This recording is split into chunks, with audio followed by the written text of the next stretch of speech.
क्योंकि देखिए एक नियम बताया गया कि विद्या सदैव उसको देनी चाहिए जो अधिकारी है।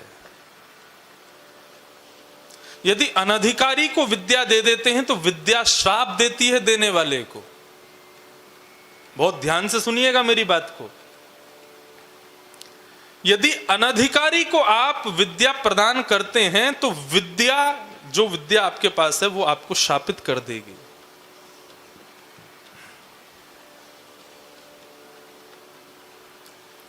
कविराज कालिदास, उनका अंत एक अयोग्य को विद्या देने से हो गया था। बहुत विद्वान थे कालिदास, उनकी विद्या की पराकाष्ठा अतिश्रेष्ठ, लेकिन काली के बड़े भक्त थे। तो एक बार उन्होंने, जैसे लोग भगवान श्री कृष्ण के अंग प्रत्यंगों का अपने अपने पदों में अपने ग्रंथ में करते हैं, ऐसे कालिदास ने काली के अंग का वर्णन किया। कालिदास से एक अपराध हो गया। अब इसको अपराध नहीं कहेंगे, क्योंकि बड़े जन जो कुछ भी करते हैं वो हमको शिक्षा देने के लिए करते हैं, भले उससे उनका अनहित हो जाए। कालिदास से क्या हो गया कि उन्होंने काली के रूप का वर्णन किया, तो काली तो माँ है, उनके रूप का वर्णन किया, भुजाओं का वर्णन किया, पैरों का वर्णन किया, सब ठीक था, लेकिन काली की जंघा का वर्णन कर दिया, जो कि अपराध है। वो मां है, आप मां के अंग प्रत्यंगों का वर्णन नहीं कर सकते, वो वर्णन योग्य नहीं है। लेकिन कालिदास के मन में ये विकार नहीं था। पढ़ने वालों में तो विकार है। कालिदास ने वर्णन कर दिया, पढ़ने वालों ने उस पर ऑब्जेक्शन कर दिया, बोले कि काली की जंघा का वर्णन कर रहे हैं। सब क्रोधित हो गए कालिदास से। कालिदास से क्रोधित हुए तो जिस राज्य में वो रहते थे वहां के सब लोगों ने कालिदास को देश निकाला करने के लिए राजा को प्रेशर दिया, बोले इनको निकालो यहां से, इन्होंने बहुत बड़ा अपराध किया है। राजा कालिदास के शिष्य थे, लेकिन फिर भी एक राज्य पदवी पर होने के कारण प्रजा की सुनना उनका अधिकार था। उन्होंने कालिदास को निकाल दिया। कालिदास दूर नगर में कहीं रहने लगे।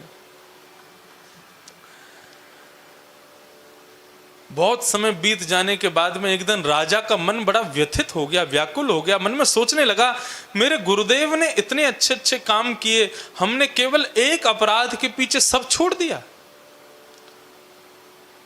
उन्होंने एक अपराध किया और हमने उनकी सारी कृपाओं को भूल गए। बहुत बड़ी गलती हो गई, उनको देश से निकाल के मैंने बहुत बड़ा अपराध कर दिया, मेरे गुरुदेव को वापस लाओ। खोजने लगे तो कालिदास मिले नहीं।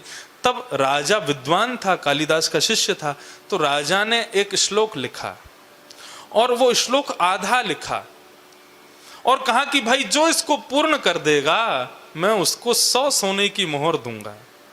क्योंकि राजा जानता था सिवाय कालिदास के इसको पूरा कोई नहीं कर सकता। श्लोक क्या था? कमलेत कमलोत्पत्ति श्रूयते न तु दृश्यते। आधा श्लोक, कमल से कमल उत्पन्न होता है ये केवल सुना गया है, देखा कभी नहीं गया।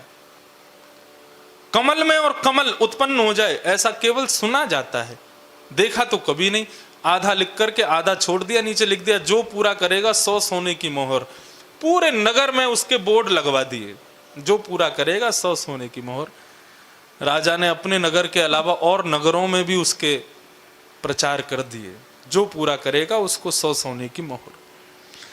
किसी दूसरे नगर की एक वैश्या ने देखा, 100 सोने की मोहर मतलब जीवन भर के लिए भोजन मिल जाएगा।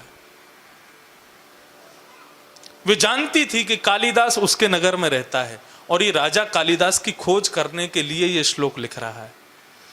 उसने वो बोर्ड वहां से उतार करके अपने वैश्यालय के बाहर लगा दिया, क्योंकि वो जानती थी कालिदास यहां से निकलते हैं। और विद्वान का एक गुण होता है, यदि वो अपने से जुड़ी हुई कोई चीज देख ले तो उसको पूर्ण करके ही फिर आगे कुछ करता है। तो कालिदास जैसे ही वहां से निकले, कालिदास ने देखा कमलेत कमलोत्पत्ति श्रूयते न तु दृश्यते। नीचे वाले पंक्ति तो पूरी की नहीं किसी ने। कालिदास से रुका नहीं गया, तुरंत उन्होंने सिड्डी ली और चढ़ गए ऊपर और नीचे लिख दिया, बाले त्वं मुखाम भोज कथम इंद्रि वरद्वयम। उनका भाव क्या था? कमल से कमल उत्पत्ति होती है, सुना गया है, देखा नहीं गया। कालिदास कहते हैं श्याम सुंदर का मुख कमल है और उस मुख कमल पर 2 नेत्र कमल हैं, हो गई कमल से कमल की उत्पत्ति। ठाकुर जी का मुख कमल है और उस मुख कमल पर 2 नेत्र कमल हैं, तो कमल से कमल उत्पन्न हो गया। कालिदास ने श्लोक पूरा किया, किसी ने जाके वैश्या को बताया, बोले तुम्हारा श्लोक पूरा हो गया। वैश्या निकल करके बाहर आई, उसने कालिदास के चरणों में प्रणाम किया।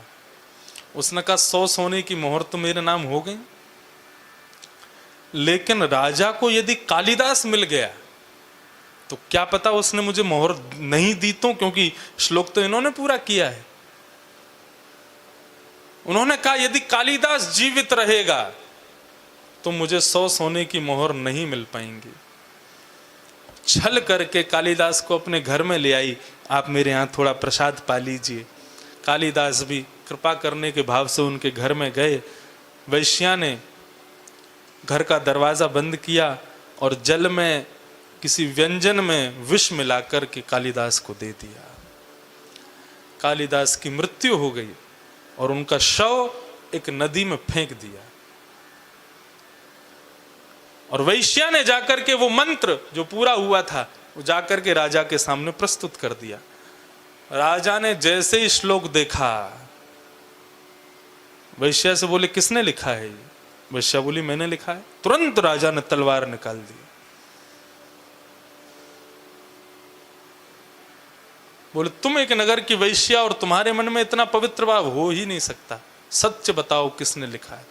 बंदियों ने सैनिकों ने बंदी बना लिया, हाथ पैर बांध लिए उसके, बोले सत्य बता किसने लिखा है। तो बहुत कहने के बाद वो वैश्या कहती है कालिदास ने लिखा। राजा ने तलवार दूर फेंक दी, चरण पकड़ ली, बोले मेरे गुरुदेव कहाँ हैं? तू सो नहीं, तेरे को 500 मोहर दूंगा, लेकिन मेरे गुरुदेव का परिचय दे, वो कहाँ हैं? वैश्या घबराने लगी, कैसे बताऊं? तो वैश्या ने बताया, मुझे लगा कि कालिदास यदि आपको मिल गए तो आप 100 सोने की मोहर नहीं दोगे, इसलिए मैंने कालिदास को विष दे दिया। उसी समय राजा ने उस वैश्या का सर धड़ से अलग कर दिया। कालिदास के शव को खुजवा करके उनका अंतिम संस्कार किया। अंतिम संस्कार करके राजा का मन बड़ा व्याकुल, वे अपने गुरुदेव के पास, दूसरे गुरुदेव एक संत थे उनके पास गए और जाकर के कहा महाराज इतना बड़ा ज्ञानी, इतना बड़ा ज्ञानी कालिदास और ऐसी ऐसी ऐसी मृत्यु। कहां तो भगवान वेदों में कहते हैं रते ज्ञानान्न मुक्ति, ज्ञान के बिना मुक्ति नहीं मिलती, और इतना बड़ा ज्ञानी कालिदास जिसने संपूर्ण जीवन अपना ज्ञान युक्त होकर के भगवान की सेवा में व्यतीत कर दिया, आज उसकी इतनी दर्दनाक मृत्यु क्यों? तब उस संत ने जो बात कही वो सुनने योग्य है। उन्होंने कहा कि देखो कालिदास था ज्ञानवान, बहुत विद्वान, लेकिन कालिदास ने एक सुंदर विद्या को एक कुपात्र वैश्या को दे दिया। जो ज्ञान वहां लिखा उन्होंने, उसकी योग्य नहीं थी वो वैश्या। उस सुंदर विद्या को एक कुपात्र वैश्या को उन्होंने दे दिया, इसलिए विद्या ने ही उनको शाप दे दिया। इसलिए राजन, कहीं हमारी विद्या किसी कुपात्र के पास ना चली जाए, इसलिए हमारी विद्या के सबसे बड़े पात्र केवल राधा रमन लाल हैं, केवल बिहारी जी हैं। अपनी समस्त विद्या का दान केवल उन्हीं को करो। आपने किसी और को रिझाने के लिए उसको प्रस्तुत कर दिया और कहीं वो उसके योग्य नहीं हुआ तो आपकी विद्या कहीं आपको श्राप ना दे दे। इसलिए सावधान।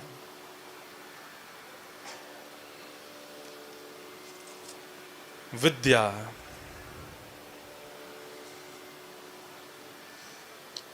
माता शत्रु पिता बैरी ये न बालो न पाठिता। वो माँ शत्रु मानी जाती है, पिता बैरी माना जाता है बालक का, जो बालकों को सुंदर विद्या नहीं दिलाते। विद्यालय की विद्या प्राप्त करना बहुत जरूरी है, लेकिन ये भगवदीय विद्या, आजकल के माता पिता कहते हैं अभी बालकों को पढ़ने दो, स्कूल पूरा हो जाए, कॉलेज पूरा हो जाए, फिर ले जाएंगे सत्संग में। फिर नहीं आने वाला वो, फिर नहीं आएगा, फिर तो क्लबों में ही जाएगा, ये क्लब में नहीं आएगा। इसलिए कौमाराचरेत प्राज्ञो धर्मान् भागवतानि है। कुमार अवस्था से ही बालकों को सत्संग में लाना शुरू करो। मुझे कल बता रहे थे कि हमारे साईं अम्मा के दरबार में किसी नए व्यक्ति को प्रवेश नहीं है। यहाँ पर सेवक सेवा कोई करना चाहे तो किसी नए को प्रवेश नहीं मिलता। जो पुराने हैं उन्हीं के बालक पर शिष्य बालक ही यहाँ पर सेवा में आते हैं। क्यों? क्योंकि किसी नए को प्रवेश दे दिया तो एक दूषित मछली सबको बिगाड़ देगी। इसलिए यहाँ सब पुराने हैं। और यदि किसी को आना है तो 1-2 वर्ष तक अपने आप आओ, तुमको निमंत्रण भी नहीं आया, वो सब बता रहे थे। इसीलिए तो यहाँ पर इतना शिष्टाचार है, यहाँ पर इतना